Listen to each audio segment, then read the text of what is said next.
Aurora, tell us a little bit about this line, please. Yes, so it's 3 months old. We planted it. We started preparing the soil in February, and now we are in May. And we'll keep adding seeds and cuttings and whatever we find.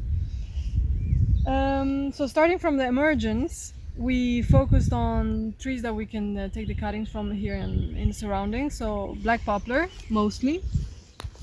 You can see them here. They also took a hit from the freeze, but then they started again. We have here some white poplar that was not meant to be planted, but just like to keep the wood, and it also went, but the freeze. We have eucalyptus that we bought as plants, and some of them survived the freeze. We have willows, and we got some bare root plants from the field of ash, and where was the elm? Here, just plants that were already here. And then, so these are gonna be our later emergence and canopy and medium. But for the first year, we need some shade and some protection. So we planted a lot of sunflowers that we harvested from our plants last year in Romania. So these are gonna grow to hopefully 3-4 meters. For the fruit trees, so as Jimmy was saying, we focused on pomegranates and figs. We got pomegranates as bare root plants. They really started beautifully. They are 1 year old. They really started beautifully, but we have to cut them because the late freeze really burned the leaves and the new growth. So now they're starting from lower down. And the fig cuttings, if I can find one, I think there was one here in the beginning. The fig cuttings are also going. So we put them in the ground around for like 30 centimeters, 20 centimeters. And yeah, they're going. They're quite sensitive to the late freeze. So, for example, now they're really well protected. Here we have elderflower, if I can find it. It's quite hard to find things now. Elderflower as well. In Romania, we planted them and they started, but then they dried because they were exposed too much to the sun. And now I think it's just perfect because look at this growth, look at this photosynthesis.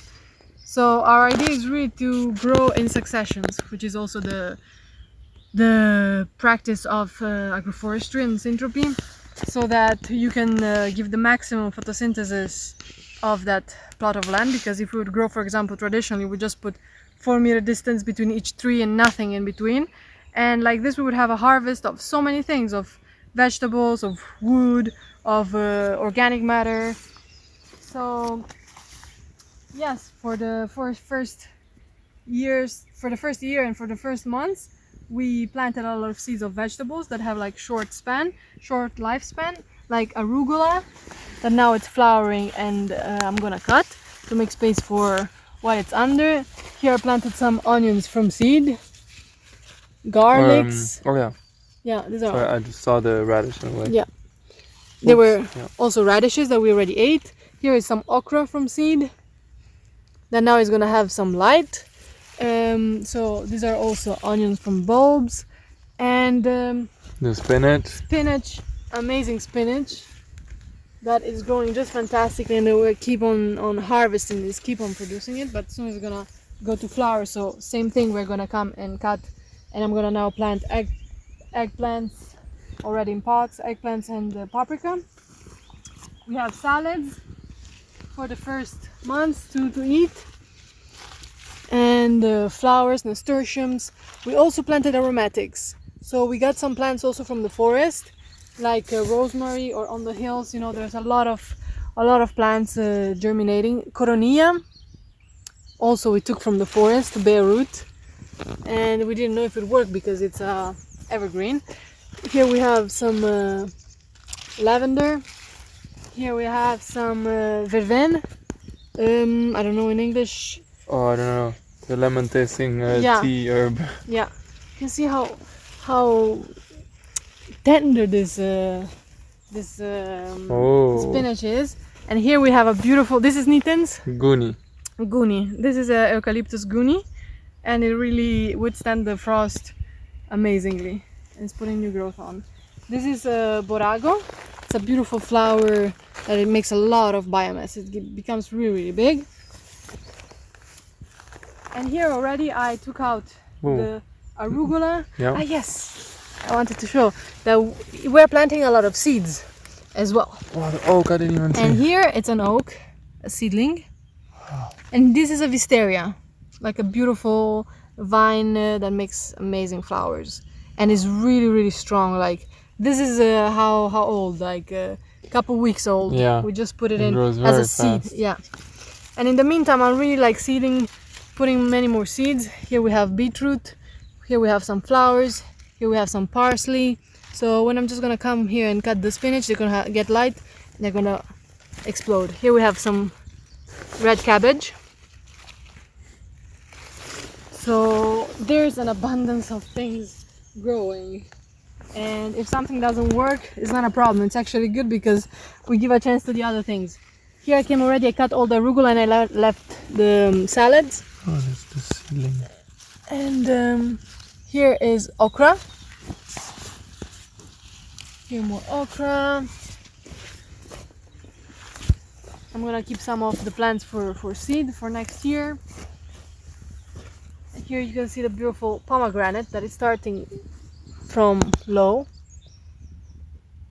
You can see how much more space there is here because there's no arugula. And next is the salad is gonna go.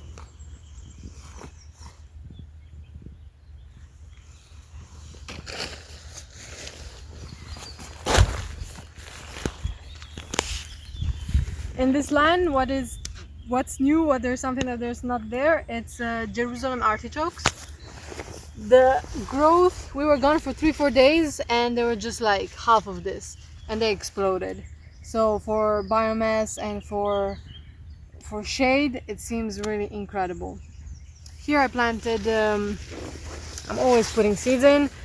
These are some apples that were killed either by frost, I don't know. This is a fig that is going. We put here like 3 sticks, or maybe 2, 1 and 2, and 1 is really going. Look at this, it's already forming flowers, fruits. Wow. This is a paprika that somebody gave us. Rosemary, corn. Is this what I think it is? It's a kaki. Wow, this is a kaki from seed. So every time we would eat some seeds, we'd put them in the soil. Oh, and the oak, I didn't even see under here. Look how green the growth. You can see an oak, some onion from seed, and some celery. Look at this apple from seed. Oh, what is this? Wow, that's maybe a lotus? It looks like kaki. So we're always discovering new things because here we planted also some bare root kaki, only 3, and they were killed by frost, the new growth, and now it's starting from 0 again. And this apple is just looking amazing. These are apples that we're eating and just putting the cores or the seeds directly into the line. So if something of all this doesn't work, we always have a plan B. For example, this fig cutting didn't work, so perfect. Here we have beetroot going, and eleagnus, and this is A poplar. a poplar. Look at this big guy. Wow, I was like, what is it against my... Oof.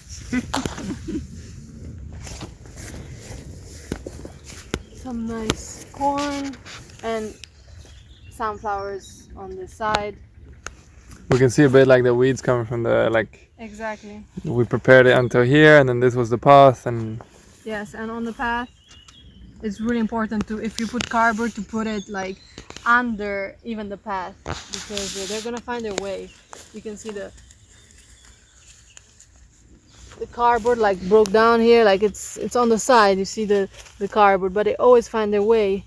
You can see here we put wood, so this one should be really under, covering it really well.